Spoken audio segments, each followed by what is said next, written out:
It's time to bring in Ruth Epstein, who covers our area for the Republican-American. Ruth joins us every Monday morning. Good morning, Ruth. Oh boy, Yeah. you really are in a pickle, huh? It's one of those things. We look out in front of us, and I look every time I look out, I see there's a transformer lying on the ground, which our power line is attached to. And I say to myself, well, we're definitely going to be one of the last ones hooked up here. But, living in a small town, Ruth, what happened here, we ran out of propane on late Saturday night. The Sharon ambulance squad was called out because there was a smell of like electricity and there was a smell of propane, and they came out and they double checked and made sure everything was safe. And then they texted me, which I didn't find out till I got up the next morning at 4:30. But it's nice when you live in a town. All our first providers, all our everybody, the town crews, the first selectmen, they've all really stepped to the plate. Yeah, as they always do when we have an issue. Somebody told me they came upon a downed tree with somebody trying to somebody chainsawing to get it free, and it turned out to be Brent Colley. So everybody's out there. It's just one of those. I spoke with Maria Horn earlier today, and she's been out there. Even Craig Miner, who I never hear from, I've heard some reports from him. But the thing that upsets us all is that in that October snowstorm 10, 11 years ago, the state and all the power companies got together and put together a plan that would never happen again. Well, guess what? It happened again. It happened. What's really frightening are the people who are, as you have said, are still captive because they can't get out of their roads or their driveways. These are health matters, public safety issues, and of course, no power for people who are elderly or sick and need it for various reasons. It's been horrible. It's been horrible, and it's been so weird. We finally got power back late Friday night, yet the folks across the street, right across the street, did not. They're on a different line. So here we are with power, and they not. It just was so sporadic. And as you and I said, Sharon and Cornwall really got hit. Boy, did the green look like a war zone when those trees came down. And if you literally at one point after the storm, you couldn't travel any of the back roads in Sharon, none of them, zero. Yeah. And you couldn't travel most of the state roads. It was that bad. I spoke with Mark Herco from the Sharon Hospital today, and here's how fouled up Eversource has been. The hospital, of course, people say, oh, the hospital has generator problems. There's no way there's a generator big enough to operate what the hospital has to operate. So they have two separate power lines in there, one for command and structure and the other one for very specialized equipment.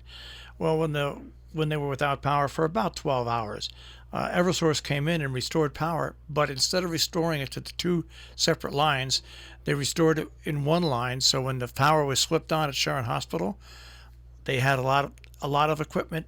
Oh no! Yeah, went south because it wasn't correct. Oh no! And like you look at us with our $10,000 piece of equipment. Yeah. It's Eversource has sooner or later somebody's got to hold this company's feet to the fire. And I'm not talking about the linemen or anything like that. The corporate management is just absolutely inconceivably stupid, or they just don't care. They were bringing them in from other states all over, but it took forever. It's unbelievable. Have you seen, well, you probably haven't, the poor Taconic Range got a tree down. It just cracked right in the spot base there, and it's just hanging on the roof. Goodness knows if that building could be saved. That's an old historic place.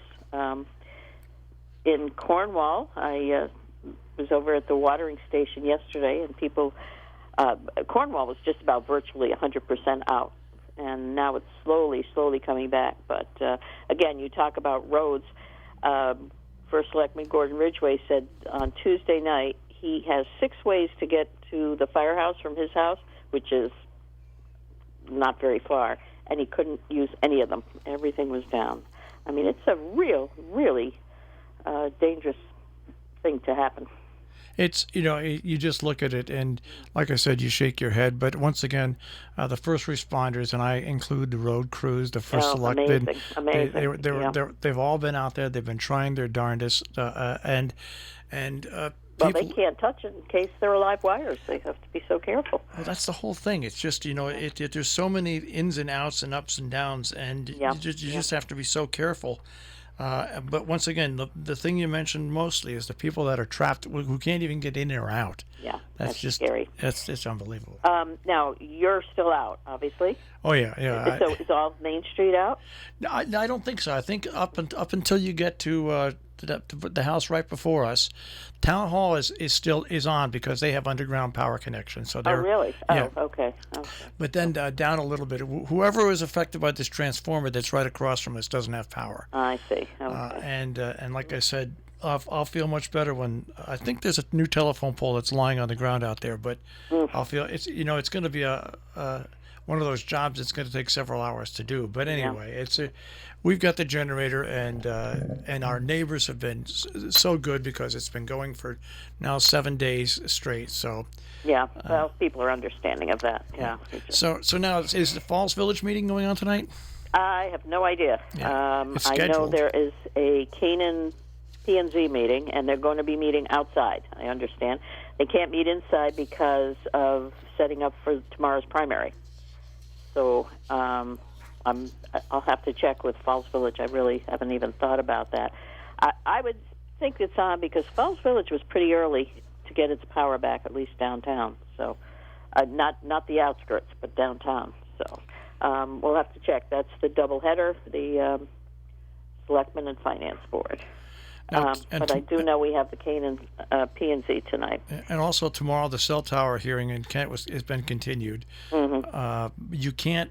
You can participate in it by listening, and if you want to do that, you can get the information at townofkent.org, and they'll get the docket number, and you can listen, but you can no longer participate at this continued hearing. Mm-hmm. And then what happens with the primary tomorrow? The voting has been going on. So Yeah. I would think that the town halls don't need power to take your votes down at first. So I think that we'll be okay. We'll be able to vote, and a lot of people have been voting by mail. By mail. They did send out those ballots, which was very helpful. But poor folks who can't even get out of their house to vote. That's really terrible. Just awful. Well, we've been covering this a long time, and like I said, the only thing that compares to this was that snowstorm and that October storm. and supposedly all things were put in place so that would never happen again. Well, as you said, it happened. It's unbelievable. So I assume the Sharon Sprint did not go on. It did. No, You're it did. kidding. No, they did. They put it on. Wow. There's no way I could get there, but wow. The Sharon Sprint Triathlon went on as scheduled. Coming up this week, the final Sharon on the Green concert, which is of course down at the ball field, that's going to be rescheduled for this Wednesday, so that'll be held this Wednesday. Will be yeah. On Wednesday night? Yeah. Oh, good. At Okay. the Well, ball that would field. be some nice diversion. I'll try and get there. Yeah. Yeah. And as I say, I don't know if Sharon Board of Selectmen will be meeting. Well, who knows? We'll have to check that out too. Okay. Well, it's just been so weird. It's one poor gal I met in Cornwall had just come up to get away from the pandemic. She said, I had to just flee the pandemic. I have health issues. I'm living down in Manhattan. I haven't been out. I haven't had any contact. And so she came to Cornwall to rent a little house on Monday. Tuesday, she was without power. Oh, gosh, it's just incredible. Yeah. Well, it's we're all in it together, and we'll all get through it together. We will. But And there are questions about schools. We haven't even broached that yet. We know the high school's going hybrid. I'm not sure about what the elementary schools are doing yet, but we'll keep on top of it and let people know. And also, we have no idea what it's going to cost these local school districts to open up the way they have to. There's going to be additional expenses, and the federal government just does not look like they're prepared to spend any money in any way. So. Well, we saw what happened in Georgia. They opened, and already they're closing. So it's just got to use caution. Actually, I think Connecticut's done rather well. I think. Yeah, I think so. Yeah. I think so too. I think that Considering, yep, we've been fortunate, and we'll see what happens. I mean, Right. that's you know what?